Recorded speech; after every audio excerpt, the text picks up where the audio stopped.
This is TOS Television, your digital-first Pan-African news network. I am Abigail Ukmade, and this is Africa Now.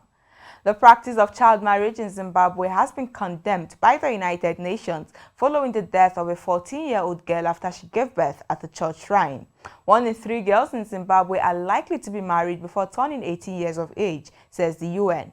The United Nations urged the Zimbabwean government to recognize child marriage as a crime and bring an end to the practice. The circumstances that led to the death and subsequent burial of the girl are under investigation by the police and the country's State Gender Commission.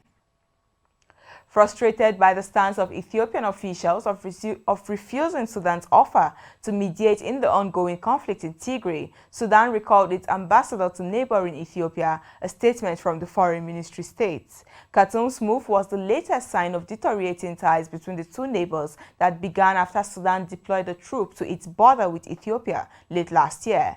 Ethiopian officials, on the other hand, accused Sudan of taking advantage of the Tigray conflict region to enter Ethiopian territory.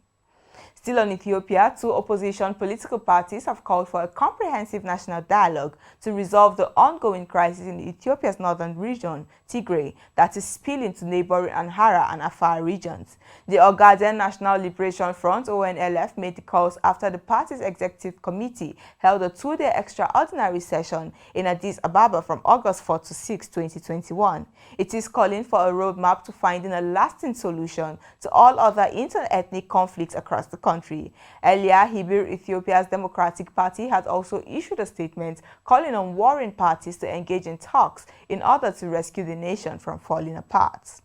To security matters, Moshimboa, the prayer in Mozambique's gas-rich northern region, which has been seized by the Islamist militants in August last year, has been taken control of by Rwanda and Mozambican troops. This comes a day after the launch of the SADC standby force mission in Mozambique by Botswanan President Mogwiti Masisi. Mozambique's northern province, that has been plagued by an Islamist insurgency since 2017, experienced the worst escalation in violence earlier this year, displacing 7 times more people compared to the previous year. Libyan authorities on Sunday recovered 10 unidentified bodies from a newly discovered mass grave in the northwestern city of Tahuna. Tahuna was once the Eastern-based Army's main military operations center during the war against the former UN-backed government in and around Tripoli. Since the beginning of the search in June 2020, 30 mass graves have been discovered and 139 unidentified bodies recovered. The forces of the former UN-backed government accused the rival Eastern-based army of mass killings in Tahuna. This is your digital-first Pan-African news network, TOS Television. You are watching Africa Now. We move to business after the break, so stay tuned.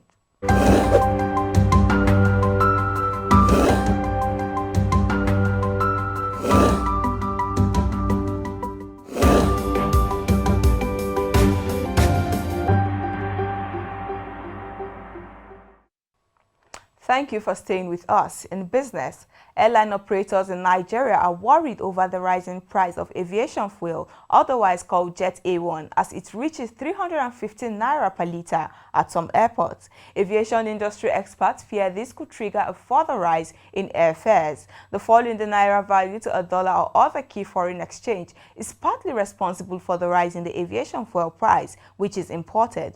Presently, a 1-hour ticket sells for between 45,000 naira and 60,000 naira, especially on less busy routes. Many mining companies in Zambia, Africa's largest copper producer, have been forced to turn to emergency diesel-generated electricity to sustain operations following a power blackout on Sunday. Zambia's state-owned power company, Zesco, that made the announcement, attributed the outage to a system failure and says it was working to ensure all systems are restored as quickly as possible.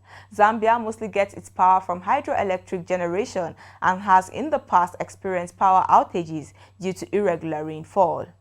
And away from business, all Somali government officials and public institutions have been barred by President Mohamed Farmajo from entering into new economic, political and security agreements during the electioneering period. The directive, which is aimed at safeguarding the national assets and sovereignty of Somalia, will remain in force until the next government is sworn in and takes office, Farmajo says. Somalia is due to hold presidential elections by October. To fight the rise in COVID-19 cases, Libya began a strict 3-day lockdown as the country prepares to celebrate the Muslim New Year. 11 days ago, the North African country introduced a partial curfew from 6 o'clock to 6 a.m. local time. This measure will be implemented in the center and west of the country, including the capital Tripoli, the government announced.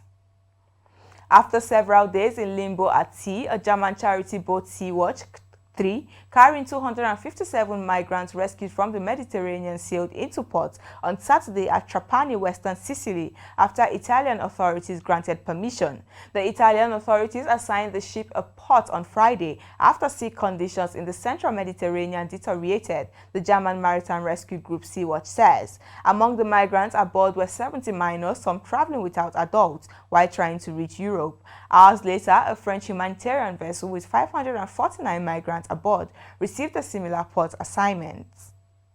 And that is Africa Now. For more updates, to visit our website at www.TOSTVNetwork.com. Follow us and like our social media handles on Facebook, Twitter, and Instagram. And remember to subscribe on YouTube to stay with us and enjoy more programs on TOS Television Network. I am Abigail Ukmade. Thanks for watching.